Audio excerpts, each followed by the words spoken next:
Beyond the Cage Door podcast. Real people, real passion, real fights. With your host, Ryan James. I look at my camera won't cut on. I don't know what's going on.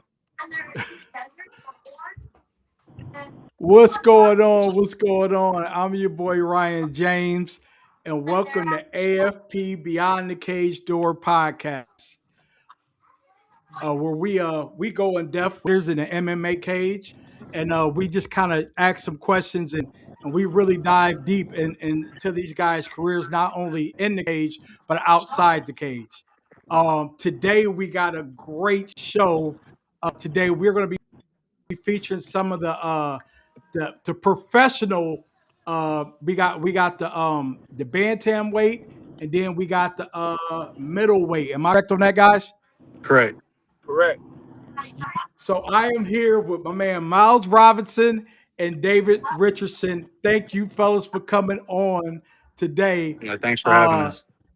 oh, no problem, man. No problem, man. I always like to tell people, when we do these things, we just I like to dive a little deep. So quick background about myself. I am at no rate a professional MMA sports person. You know what I mean? Everything I've learned is kind of been working with Dave Yaney for the last couple years. And I've kind of grown a big fan of this sport and AFP. And between doing the podcast and I already do, I feel this was a great lane that they gave me, and I get to interview guys. So I just want you guys to be real relaxed, talk, talk whatever. Ain't nothing. Say what you want to say. Ain't nothing scripted. We just gonna be real about it. Is that fair? Yes, sir. For sure. For sure. Yep. All right. So let's just get right into it. Myles, briefly tell me a little bit about yourself, man, and your introduction to MMA, and a little background about you as a fighter. As fighter, got started probably. I'm 31, about to turn 32 now. Probably got started Mhm. fighting when I was about 19, 20. I had dropped out of school.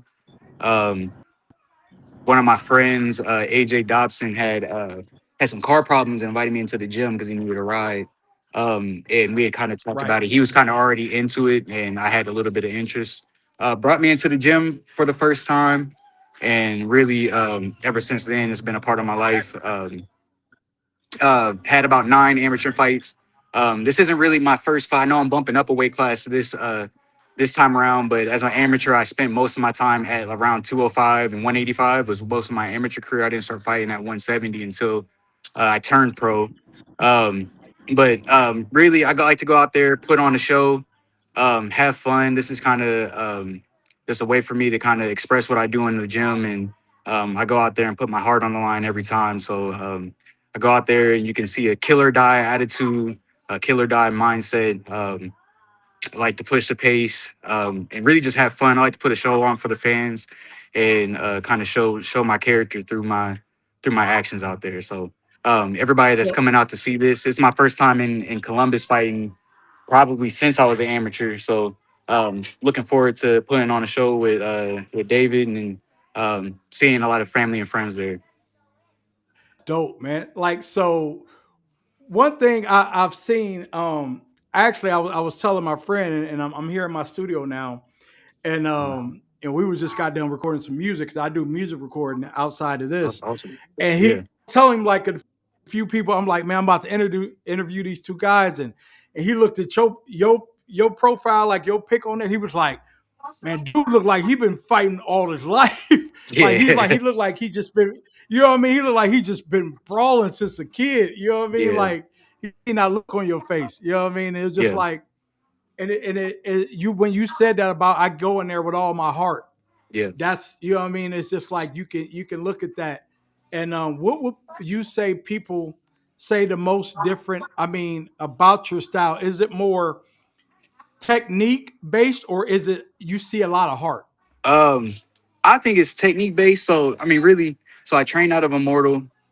Um, Okay. if you, I would like to say like in my style to a more athletic Matt Brown is really what you're gonna see out there when I go out and fight. I So got it. it's technical. I like to be in. I got anxiety, so when we get out there, like I'm gonna be in your face. We gotta figure out something fast. I don't want to figure out we gonna get in there, we gonna touch gloves, and we gonna figure something Let's out. That's go. that's kind of yeah. Let's get to it. Now I don't consider myself a brawler by any means. I Okay. feel like a brawl something's gone wrong. Like I like to go out there and execute. I feel like I have high IQ. I like to use my athleticism, but my athleticism isn't a skill. That's a trait that I have, and all my skills accentuate my athleticism. So when I say I I fight like like that. Matt Brown, those are the techniques and skills I've learned because I've been training with him since I was an amateur. But again, I apply those to my attributes. So if you like seeing what Matt has executed across his professional career and want to see what like an evolution of that is, I would say that I'm a good representation of that. Okay. I like that. I like that. Thanks for that answer, man. And just kind of going in deep on that. David, so tell me a little bit about yourself, man. How long you've been fighting, and a little bit about your backstory.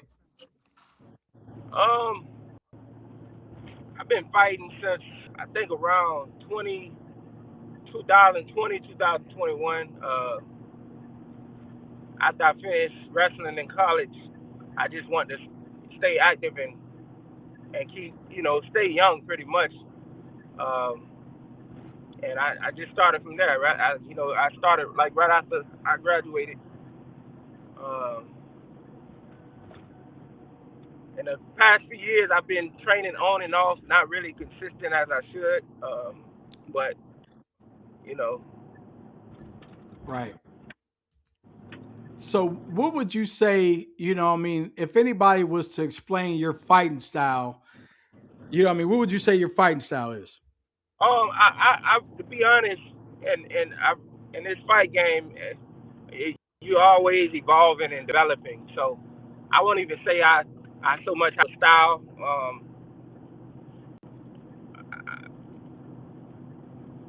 I'm still developing. Each fight, based on the fighter, and I'm learning new limits of myself.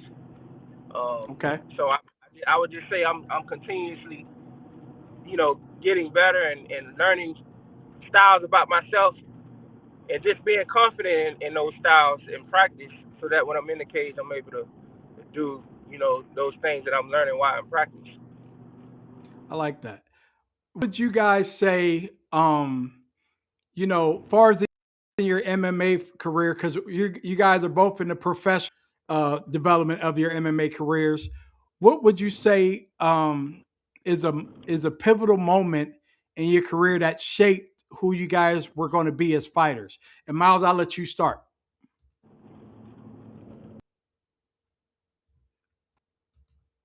When I went out to Atlantic City, my first part of my pro career went pretty well. It's probably as good as you can imagine. Everybody I touched kind of went down, and with that came a lot of one of my favorite words is the word hubris. Is like a false overconfidence. So you can have a lot of like a trust Right. in your skills and you only know as much as what you've been exposed to. So I took a chance and went out to Atlantic City and fought a guy that I wouldn't say I overlooked him. I prepared hard for that camp, but kind of had a false sense of like where I was in the grand scheme of things, and that kind of changed. A lot of my attitude towards this, like my attitude going in there, I had a sense of invincibility um, that you can't have. I mean, obviously, you have to have that confidence. Like, who's in this sport without a high idea of themselves? And again, I still have a high idea of myself, but I also need to know that I'm not invincible. So, going into the gym and knowing that. I need to get a lot of those harder rounds that I might have been skipping on, doing a lot of the extra work, doing the things that I don't like, doing the things that I don't typically work on or gravitate to, and making things hard for myself outside of the fight. Like obviously working hard, being in good shape and things, but you have to shape yourself mentally for when anything goes wrong in there. Just changing myself as a man. Like I've grown up outside of Right. the cage a lot, but sometimes my maturity in the cage wasn't there, and I feel like that was one of the first steps, and I hate it came off of like a hiccup like that. Like you don't want to learn off of a loss, but if you aren't learning Right. anything off of your losses, what are you doing in the first place? So, That was Right, a right, real pivotal moment. And again, I mean, the next step out wasn't what I wanted it to be either, but still, I feel like that was a move in the right direction. A lot of people face adversity and fall off a cliff, and I feel like I had a lot of improvements, but still had some improvements to go. And still, now it's a constant improvement on my part. That's really what I'm in this for, to test myself every day and see how far I can take this. okay, okay.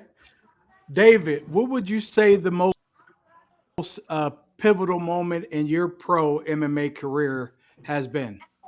Um, man, every fight for me is a pivotal moment. I've fought some, you know, I've always been the underdog. I've always been on the B side. I've always taken the fights that nobody wanted to take. I think a pivotal moment for me is just uh, it's all mental for me. Okay. Mentally just believing. The fight game is all mental. You know, you can be Yeah. physically better, but if your mind is not in shape, then the body's gonna follow. So I think a just pivotal moment for me is just learning how to control my mind. You know, and the body will Right. follow. You know, you can be in tip-top shape and then go out there and fight like you've never trained before, just because your mind, uh, the lack of belief isn't there. So Right. So is I from what I hear both of you guys talk about, because Miles, you talked about a little bit how like how your brain get in that ring, and we talked a little bit like you just like to like let's get to it. You don't like to go too deep into the Yeah, thinking of it. You know, on both parts, it's like, you know, when your body's getting exhausted and you're both in that ring, you going at each other, it's like mentally the toll, you know what I mean, it may just cause a strain on both of you, and it comes out to who's the toughest, right? You know, and I just I think that's something as fighters that I salute you guys for doing, because sometimes a lot of people can get so far up in their heads when it comes to a fight. Sometimes people are just trying to go like let's get this done. But throughout it all, man, what you guys are doing, for far as us looking in the audience, we have no idea what's going on in your brain, man. And from hearing both of you guys' conversation on the techniques, it's like it's a lot mental. It's a lot of like where you're putting your body at physically and mentally. So people don't know that. Like people just think y'all in there, you know, it's a strategy who can knock each other out. But at the end of the day, you guys are definitely doing the bodies in your mind at the same time. So salute to both of you guys. For sure, for appreciate it. sure. Yes. So let's get into I want to talk a little bit about promotions, right? So AFP, is this one of you guys second time fighting for this promotion? I'll start with you, Mouse. Yeah, this is one of my. Well, this is my first time fighting for the promotion. So it's my first time out. I've been to the venue before, but different promotions. So so far so good. I mean, I see how the other events have been ran and everything like that, and I think it's pretty impressive. It's awesome to see what they've done. Nice. David, what do you think about the promotion AFP? I fought one time before with the promotion. I like the crowd. They got a good crowd. They're pretty organized. So last time I had a good fight, and you know, I'm just looking forward to doing it again. Honestly, David, what just I forgot to really get this in, but David, where are you what are you from, Ohio? Or I don't hear Ohio. Where you from? you say how far am I from Ohio? Yeah. I'm right in Kentucky, so you know, not too far. Oh, you know what? It's just like I hear a little difference in your voice. Like Yeah, well, you I was born and raised. I was born and raised in Florida, so I'm from Fort Lauderdale, okay. and Oh, you're a Florida boy. yeah, when I went to college, I went to college at Campbellsville University, and then I had a couple sons, and I ended up staying. So, Okay. but I Okay. live in Kentucky. Got it. Got it. Okay. And Miles, are you from Ohio? Yeah, I'm born and raised in Columbus. Born and raised in Columbus. Born and raised in Columbus. Boys from the So city. yeah, for sure, for sure. So with both of you guys going in the ring, like what's you guys' assessment of each other? And David, I'll let you start with this. What do you think of Miles Robinson as a fighter? I think you know Miles is from what I've seen, he's explosive. He's an all around fighter. I think I believe and know that I'm prepared for what I've studied so far and what I know. And like I say, I'm just really excited to get out there and push my limits. And I kind of expect and know pretty much what to look for. And so uh, I think it's gonna be a great fight. Okay, okay. Miles, what do you think about David Richardson? Um, so far, I feel like he's probably going to be the most physically gifted opponent I've had. Um, Right. like he mentioned, he's got the college wrestling background, so this is going to be interesting. I mean, obviously he's preparing for me, but I've had to work on my grappling and wrestling a lot to prepare for him. It's been a long time since I've had someone actively come out to attempt to or partake in grappling with me. So most of my fights have been stand up fights, but looking forward to getting tested in some areas where I haven't been tested. Obviously, we're fighting up a weight class. He's a big dude, probably has a bigger frame than me. So um, yeah, looking forward to that. I mean, he's clearly physically gifted. I've watched. We've been kind of around like the same cards. I don't think we may have fought on one card uh, Okay. prior to. I know he's fought one of my teammates before. So seeing him like around, I've seen him improve fight to fight. Seeing his skill set, him kind of like find what he gravitates towards, the things that he kind of likes, and I'm thinking it's going to be able to bring out. A different part of my game I haven't had to utilize, and some different things different tools that I've been sharpening that I'm looking forward to use. Nice. This is and as we get to the bottom of this interview with you guys, I always like to ask everybody who's on this show what is, and this question is real long, kind of long range, but I ask, what is it beyond the cage that keeps you guys motivated to keep doing this MMA? Like, who is it? Whether it's one of your kids, it's your wife, it's your family, or it's an inner drive to yourself. What is the thing that keeps you guys going? Um, to just keep fighting in that ring and getting after your goals. What is it that drives that? And I'll let you start, Miles. Man, as I've grown as a martial artist, I've realized that my journey affects way more people than just me. So, being able to Right. be like a guiding light to some people. I teach kids classes in my gym now. A lot of the kids didn't Okay. even know that I fought up until like recently. So Wow. seeing them grow and seeing me grow alongside them, because everybody is growing on this martial arts journey. So dad, my son is in the classes. I'm at the gym now. I just got done training myself, but before I trained, I was running a competition jujitsu class with my son in class. So I'm on this journey. I got like the built-in training partner at home with me. So me Nice. and him get to Nice. share this together. And now when I go out there and fight in different things, he's critiquing different things that I'm doing because, yo, dad, we just learned that together in class. Like, what are you doing? That's But dope. yeah, just being able to be like motivation to somebody, anybody that has seen like where I've been through my journey, the ups Hmm. and downs and all Hmm. these things, and being able to go out there and show no matter what's going on that as long as you put one more step in front of the other one, you're still walking, you're still moving, and slow progress is better than no progress. It's progress all the same. Say what's up. Yes. What's up, Yeah, man? and that's what I do it for. This guy right here. Okay. He's Nice. yeah. Nice. But Nice. Nice. I like that, man. David, what keeps you Um, going, man? for me, I say I say myself, because in this fight game, if you don't believe in yourself, I got something to prove to myself. I've never reached my full potential in a fight, and that's what bothers me, knowing that I'm better than what I'm producing.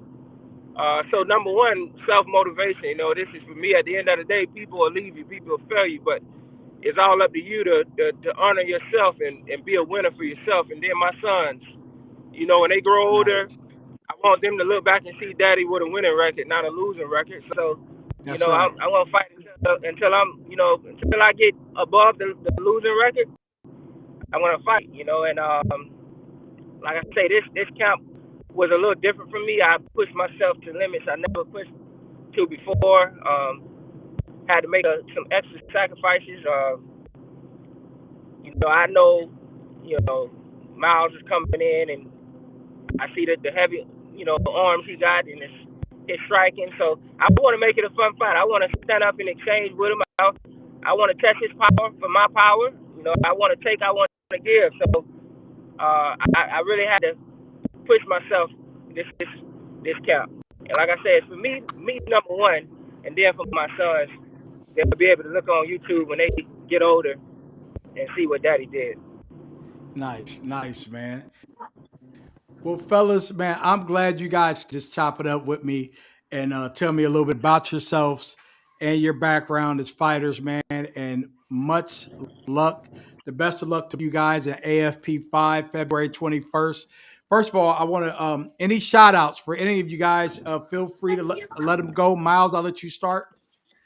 I want to shout out my gym, Immortal, Strong Style MMA, on my guys, my boy Wes and my boy Cam that'll be fighting on the card with me, Yeah. and then all my people that are coming out to support me. I appreciate everybody that's gonna come out and see me, and look forward to putting on the show. Shout out to you guys. Shout out to David for taking the fight. I appreciate you, Thanks. bro.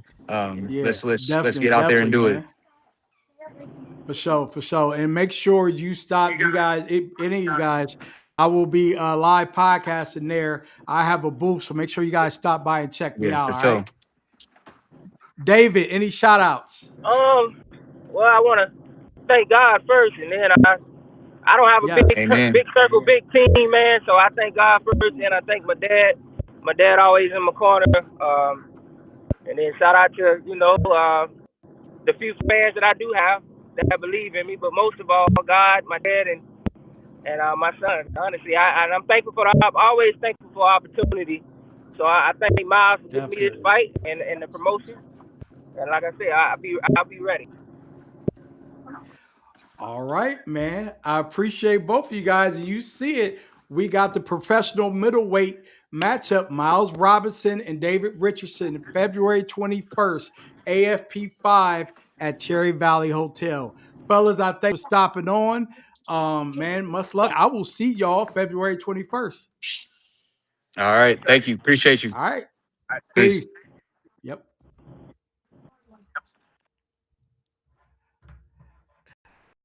All right. Hold on a minute over here. Alex, what's going on, my man? Hey, not much. Just hanging out before hitting the gym. Excited to do this podcast. How are you? Hey, I appreciate you being on here doing this. So I got you and first off, thanks for coming on AFP Beyond the Cage Door, man. I appreciate you taking time out your busy schedule to come on and just chop it up and be a part of this. And man, we got a big fight coming up February 21st, AFP 5. You and Robert Presley. This is going to be exciting. You know what I mean? Everybody's talking about this, by the way. I just want to throw that out there. Everybody's talking about this fight and this matchup. Before I get into some specific questions about yourself, I want to ask you, what is the difference? And this is from my knowledge, right? Professional bantam weight. What is that? Professional bantamweight. Yes. What is between that versus a middleweight, featherweight, heavyweight? So bantamweight is 135 pounds, featherweight's 145, and flyweight's 125. And then like lightweight's Got it. 155 pounds and so on up. It's just one of the weight classes. A Got lot of my you. fights have been at flyweight, but I fought at bantamweight a bunch too. So this one's at bantamweight. Okay. Yeah, this fight's at Nice. bantamweight. Yes, sir. So is this weight class like a really because I was talking to Wes and Kim them on my last podcast talking about the comparisons of weight classes and like basically from perspective of the audience, are these fights more heavy hitting, or are they, you know what I mean? Like, are they more exciting to watch with quickness and, you know what I mean? It's like the difference between that versus a lightweight or a featherweight or a heavyweight. You know, what do you see more in the bantamweight class?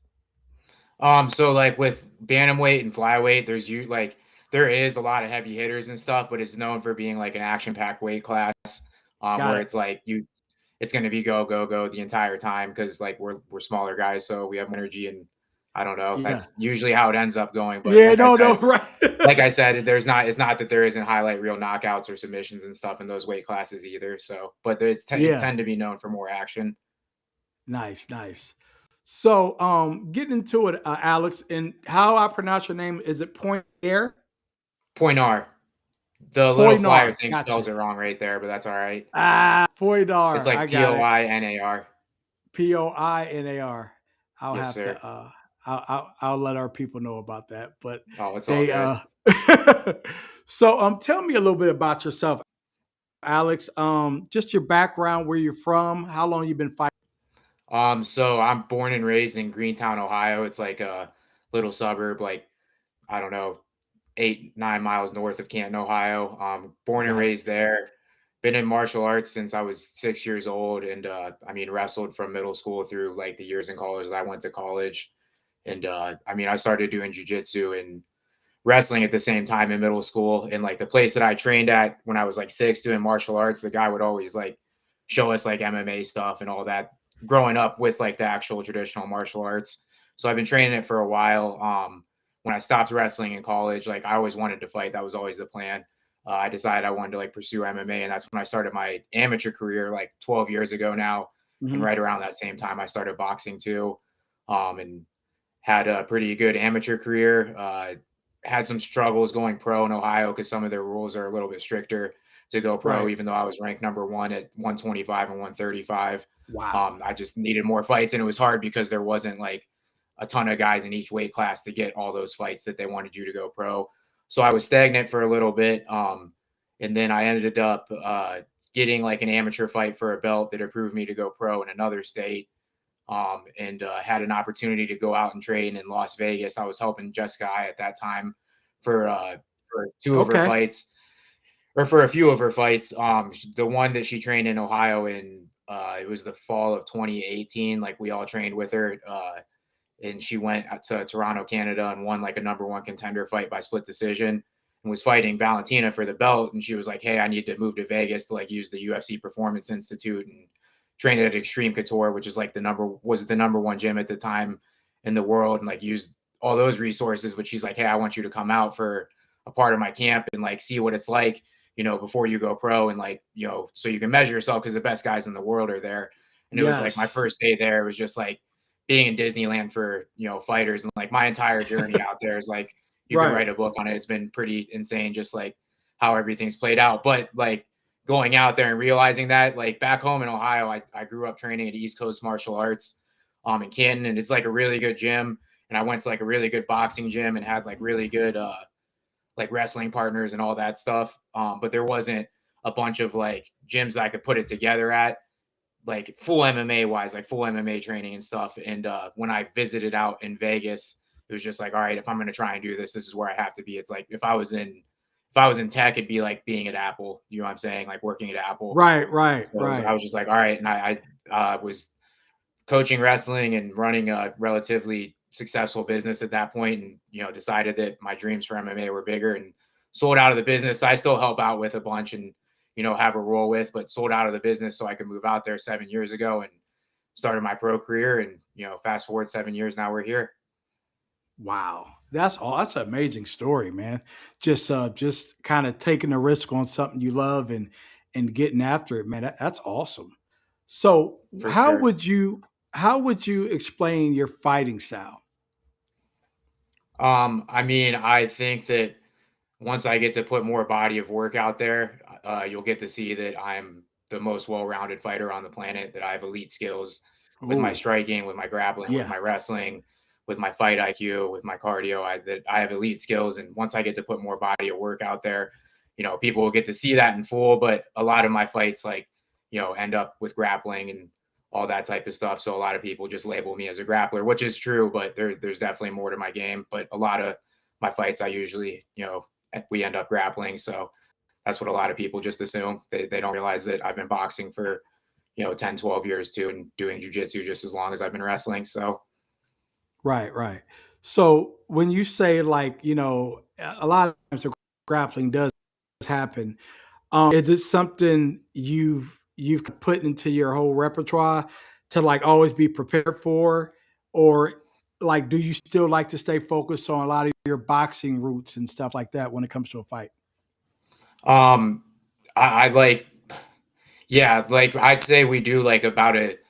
I mean, you can grapple more than you can like boxing spar, just because you can't boxing spar every day and MMA spar and all that Got stuff, it. but you can Got it. grapple every Got it. day. So like, I guess you could say, yeah, there's more grappling than there is striking training, but I mean, I'm still getting a lot of skill sessions in with my striking and like just striking, sparring and stuff too. So like it Got evens it. Got itself it. out, I'd say. Got it. So tell me a little bit about, is this your first time fighting for AFP? No, it's my second. I fought on their first show. I think it was a year ago. It would be a year ago on the day of this coming fight. To the Oh wow, so it's kind of like the anniversary. Okay, I like Yes, that. sir. What do you think about the promotion in general?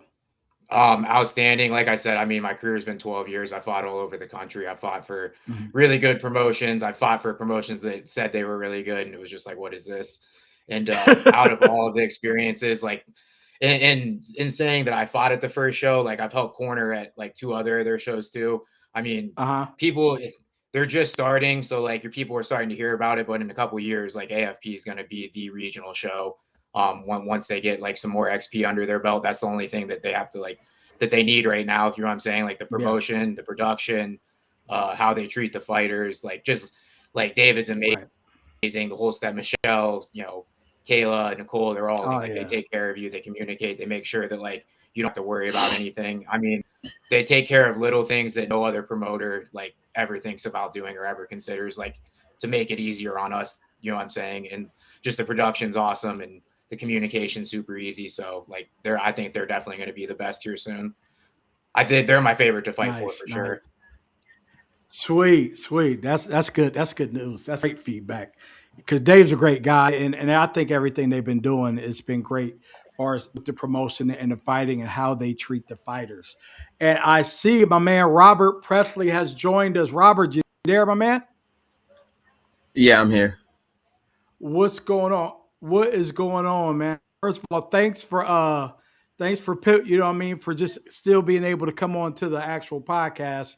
And they had sent me a text and saying we had to switch times, but I just thank you for still being flexible for working with us today, man. But how's your day going? Not doing too bad. It's going pretty good. Had a great session Okay. this morning and had some stuff drop on me, but I was able to adapt and make it here on time. Thank you for being patient. Oh, no problem, man. Now, do you got your camera off for a reason, or because I'm not getting your camera thing? No, give me a second. All right.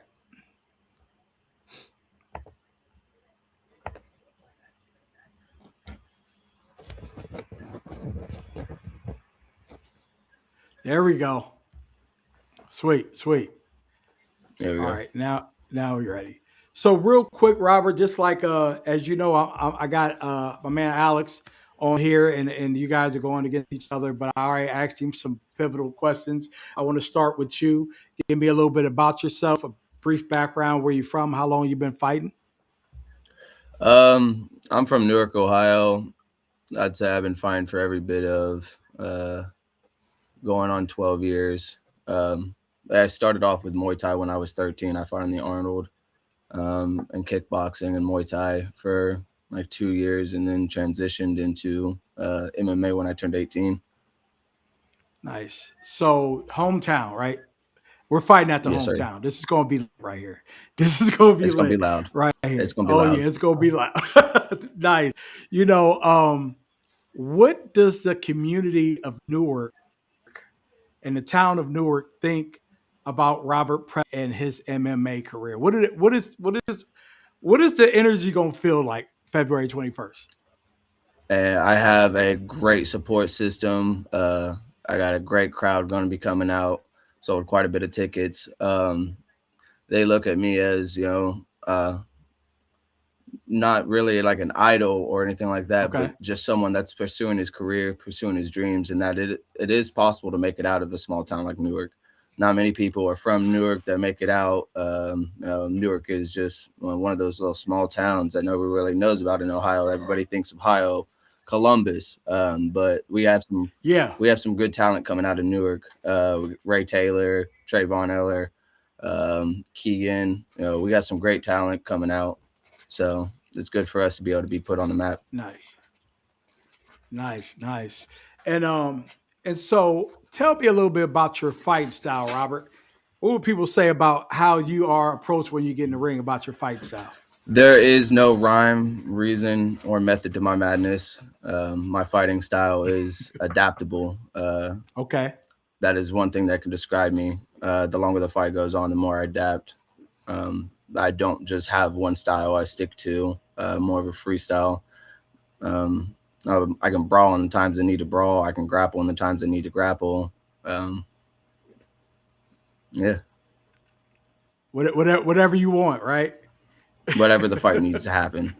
I'm the fight warrior in spirits, warrior in mind. Nice. Tell me a little bit about you and AFP. Is this your first in AFP, or have you fought before? No, this will be my second fight. I fought for AFP back in August of last year. I fought Tony Linchenberger and TKO in the first round. Nice. AFP is a great promotion, one of the best promotions I've fought for. Nicole is a great matchmaker. Yeah. The lighting, the sound set, like they're on the right track. And that says a lot because I fought for some big promotions like Titan FC for my pro debut. I fought all across of America, New England, Florida, West Virginia. I spent a lot of time boxing. So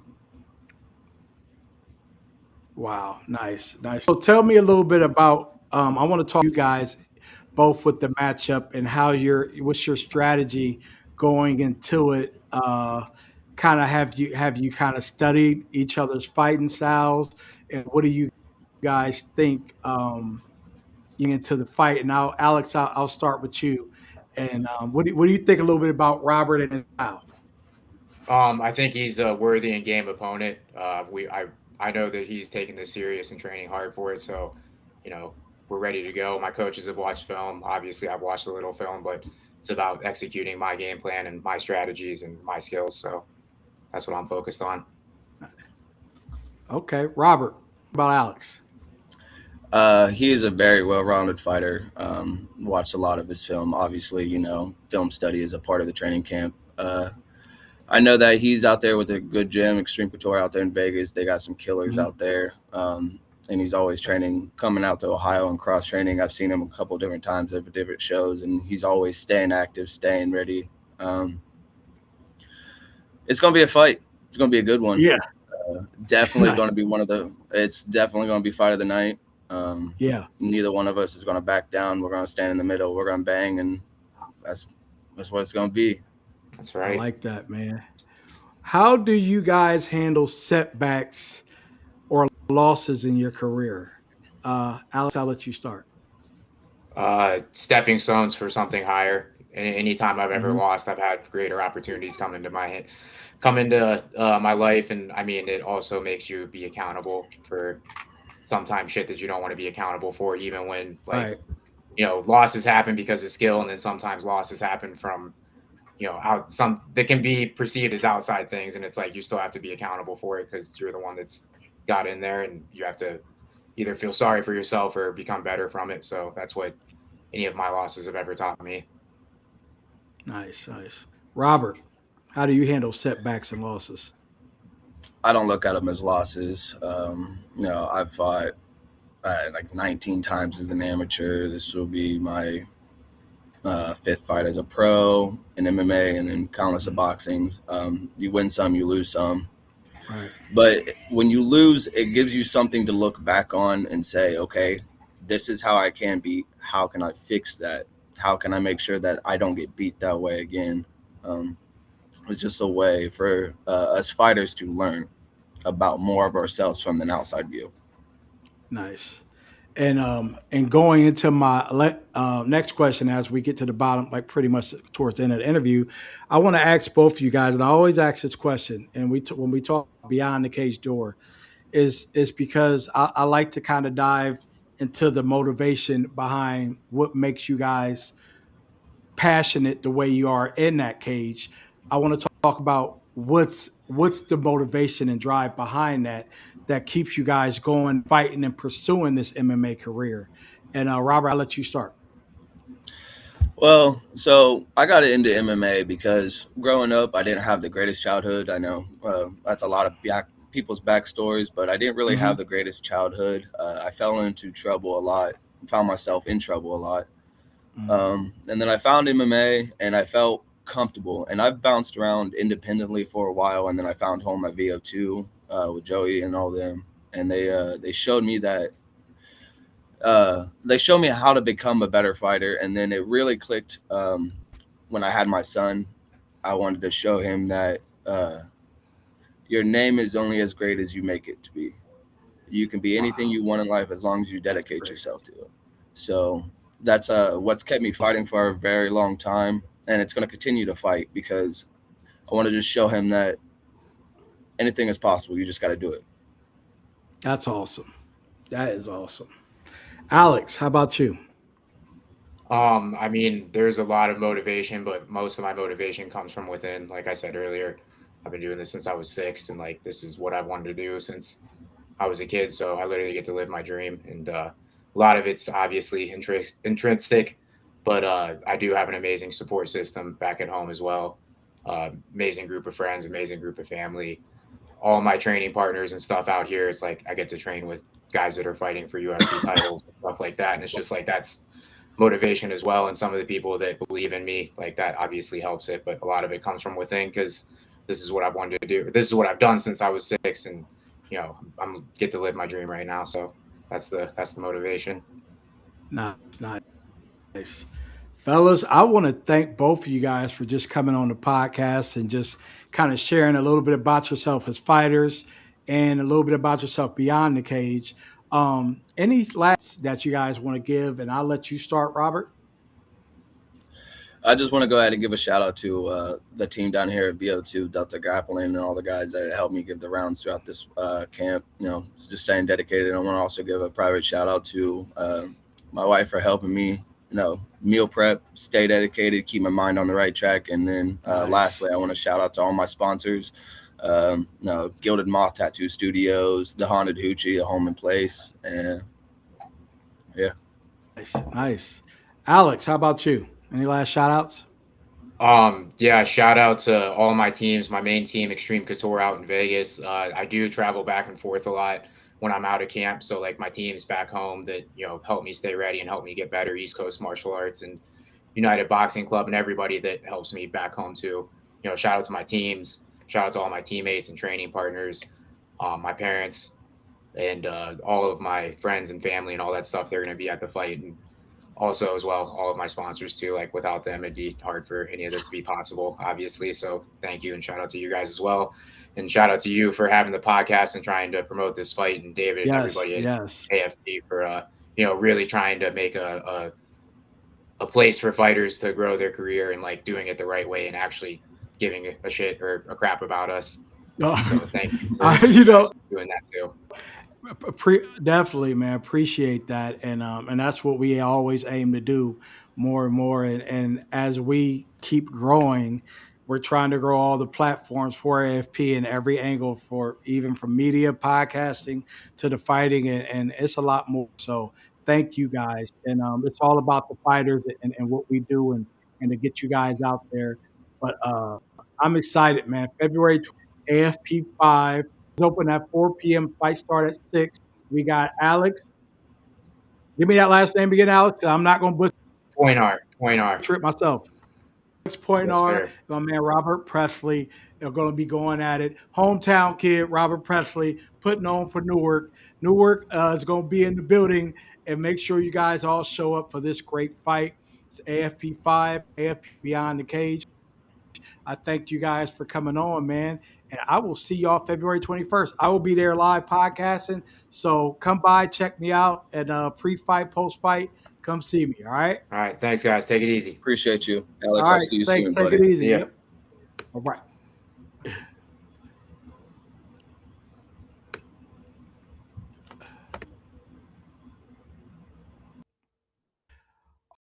All right, guys have heard it, man. You guys seen it. That is what's going to be happening. We got going down February 21st, AFP 5, Newark, Cherry Valley Hotel. It's going to be going down, man. You guys heard some interviews from some great fighters, and I just can't wait for it to happen. And, I mean, very competitive, some good fights going on. It's going to be some action. Once again, thankful for the AFP team, Dave Yaney, Nicole Castillo, Jay Davis, Brian Six, Kayla Kip, and all, which is kind of like they're all really just next side by side with me, helping me with this podcast and helping me get everything done. I thank you guys for all your support. And I'll see you guys February 21st. I'm out. AFP MMA presents Beyond the Cage Door podcast. Real people, real passion, real fights. With your host, Ryan James.